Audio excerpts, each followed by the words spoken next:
तिकडे नितीन गडकरी बोलतायत, आपण थेट जातोय. चल हटो रे बाजू में मैं अब दिल्ली में हूँ, मुझे महाराष्ट्र में आने का सवाल ही नहीं उठता. नितीन जी आप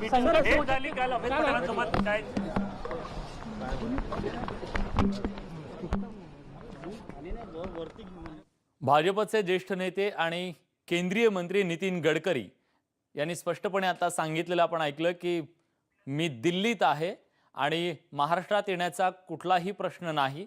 महाराष्ट्रातला जो सत्तेचा तिढा आहे तो लवकरच सुटेल असा विश्वास सुद्धा नितीन गडकरी यांनी व्यक्त केलेला आहे.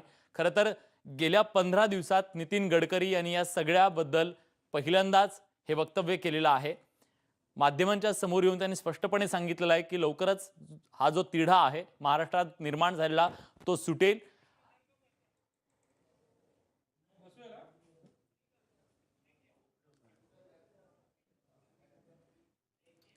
गेल्या काही दिवसांमध्ये नितीन गडकरी यांचं नाव महाराष्ट्रातल्या सत्ताकारणामध्ये सातत्यानं येत होतं.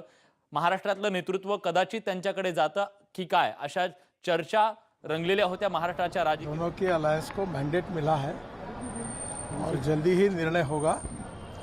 जहाँ तक भारतीय जनता पार्टी का सवाल है, हमारे नेता के रूप में देवेंद्र जी का चयन हुआ है और उनके ही नेतृत्व में महाराष्ट्र में सरकार बननी चाहिए, क्योंकि भारतीय जनता पार्टी की 105 सीटें हैं और इसलिए स्वाभाविक रूप से जिनकी ज़्यादा विधानसभा सीटें जिन्होंने जीती है अलायंस में, उन्हीं का मुख्यमंत्री होता है. हेडक्वार्टर जाने वाले हैं मोहन भागवत जी से मुलाकात करने. मोहन भागवत जी का और संघ का इसके साथ कोई संबंध नहीं है, जोड़ना उचित भी नहीं है.